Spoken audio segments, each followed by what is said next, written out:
Greetings. I'm here today with Jennifer from Western Dakota Technical College in Rapid City, and we're here to talk a little bit about services and tips that we can share with students who have a disability and who are in high school and thinking about going on to further education, whether that be at a technical school or a college. And let's see, every school has every technical school has a person who is a post-secondary disability coordinator or liaison, someone who can help you to get accommodations, but you have to seek that person out. And let's see, Jennifer, why don't you tell us a little bit about yourself and Western Dakota Tech? Hi, so my name is Jennifer, and I am the Library and Disability Services Coordinator at Western Dakota Tech. A lot of students seek me out when they first visit campus. They will be meeting with our admissions department, and if they mention anything about being worried about having accommodations, or maybe say that they've been on an IEP before, then our admissions counselors do a great job of making sure they have my business card to have my contact information, and then they walk them over to my office so that those students are sure to know where to find me. Okay, and Jennifer, let's see, with students, what are some typical ways that high school students might come in contact or can maybe take things to the next level as far as enrolling or finding out more about Western Dakota Tech? So one option is that I am happy to be invited to an IEP meeting. If I can attend, I will. Often that may be through a conference call or a Zoom chat, something of that nature. Another option is to take a dual enrollment course while you are a high school student. That gives you a chance to see how the accommodations work in higher ed compared to high school. One thing that I want to notice is that while your IEP may say that you get modifications, once you're in college, those won't be granted. All that we can do is ensure equal access by changing how you get materials. We can't change what materials you get. And Jennifer, maybe could you tell us a little bit more about some typical accommodations that students receive at Western Dakota Technical College? Yeah, so at WDT, one of the most common things is the PDF textbooks so that they can use some assistive technology like Kurzweil or Read and Write with it. Another one is a lot of students have extended time so that they are able to just take a little bit more time and a reduced distraction environment. And that's for testing primarily? Yep. Okay. And the way that the reduced distraction environment works is that some instructors have a space and they go ahead and proctor it themselves, allowing the student to use that separate space. Sometimes they'll come down and take their test down in the Success Center. Either way works. We just work with the student and the instructor to see what our options are for each class. Okay. And let's see, as far as campus visits, what sorts of visitation is set up through Western Dakota? So you're welcome to schedule a visit with our admissions department anytime. Right now we are doing remote visits. On campus, we also schedule visits, and then we've got some different camps. We've got a scrubs camp, a construction camp, some college visit nights, visit days on the Saturdays.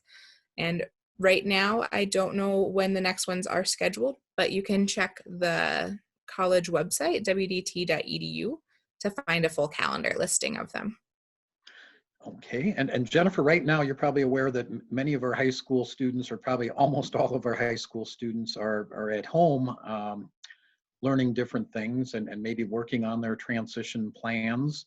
Let's see, are there any resources that you're are familiar with that might help them to prepare for, say, an entrance exam or other sorts of tests?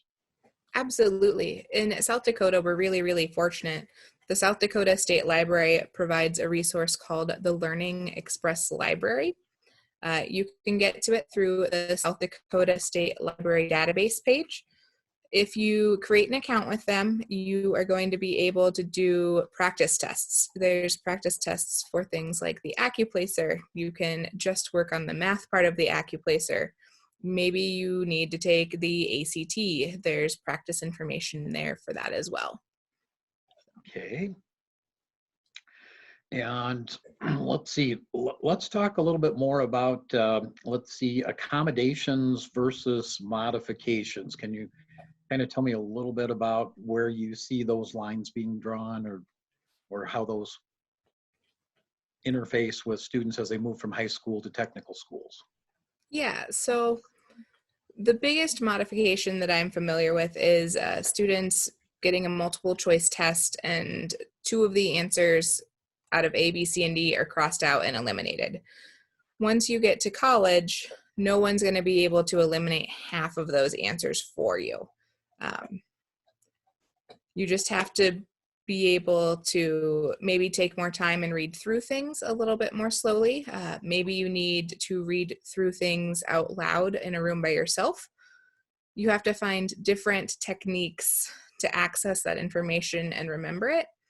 We also have a Student Success Center, and I know that a lot of the technical colleges have some version of a Success Center, and you can work with your success coach in order to help find different means of studying. Maybe you're really, really, really good at taking notes, but you're not very good at remembering what you wrote down. So between the Student Success Center, myself, and our peer tutors, we can help you learn how to practice processing that information and things like that. Okay, excellent.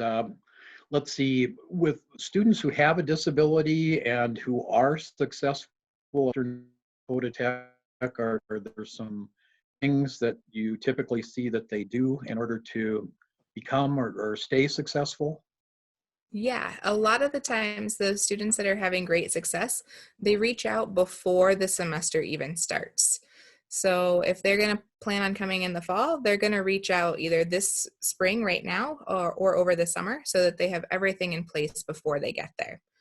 There are some other students who maybe they weren't quite that proactive, but as soon as they get on campus and realize that things aren't going quite as well as they could be, they instantly reach out to their instructor, their success coach, and get to me. Then we're able to have those conversations and see what we can change early in the semester for them. Okay. Let's see. One thing that I sometimes hear when I'm visiting schools or with students is that they think that the level of academics may be more difficult at a college than it is at a traditional college or university than it would be at one of the technical colleges. Could you talk a little bit about that and some of the differences? And let's see, how long does it take to get a technical degree, and Yeah. uh, those sorts of things? So at Western Dakota Tech, we have some shorter programs that you can complete in about 9 months. But all of our degrees, certificates, they all require some general education courses. Those are determined by the Department of Ed. The difference between going to one of the technical colleges and one of the Board of Regents schools is often how long you have to complete that coursework. An associate's degree is usually done in about 2 years, whereas those Board of Regents degrees usually take 4 years. I know that School of Mines is often a 5-year degree. You Okay. too. Cheese stick. They're going in their crate. 1 second. Okay. Okay. There's a St. Bernard in the backyard that's freaking out. Hey, Kenna. Jennifer, let's see. One of the things that I try to encourage high school students to do is to learn to speak up for themselves, and I guess maybe we call that self-advocacy. How does that work at Western Dakota Tech? How are you able to provide services to people? Is there like a child find like there is in, say, the public school system? So the way it works in higher education is that students need to reach out to the Disability Services Coordinator. I think most of the ones in South Dakota have a pretty easy to find webpage on the school's website. Once you get there, you're going to find some contact information, probably a request form, and you're going to want to be able to fill out that request form, But what's even more important is once you fill out that request form and have that documentation to prove that you do have a disability, you're going to want to be able to explain it. You don't want to just check the box that you're dyslexic. And then when you meet with the disability services coordinator, well, I'm dyslexic, you're supposed to help me figure it out.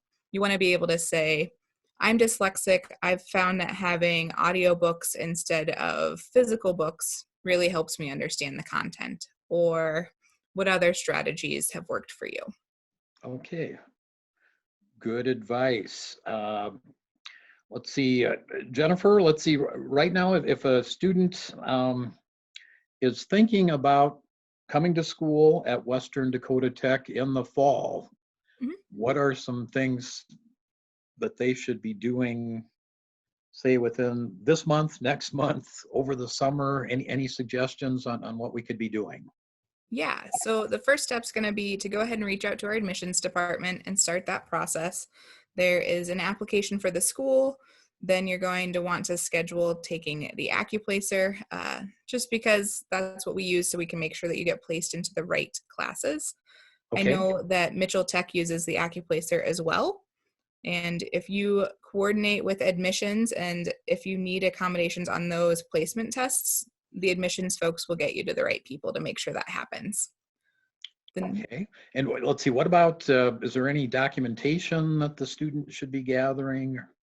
yeah, yep. If they have an IEP, they'll definitely want to make sure they've got the most recent copy of that. If they have some diagnostic information from a doctor's office, that may work. They're definitely going to want to have the contact information for their physician or counselor, whoever they may be working with, just because they may need updated information as they go through their college career. Okay, and let's see, and if a student with a disability or their parents or their teachers have questions about what's available at Western Dakota Tech, who should they contact? They are welcome to contact me. They can go to t.edu and search for the word accommodations to find all the details and my contact information. They can also email me at jennifer.williams-curl@wdt.edu. Jennifer, thank you so much for taking your time today to talk with us and our audience of high school students. Um, Hope that things get back to normal for you soon, and we'll see you again in the near future. Perfect. Thank you.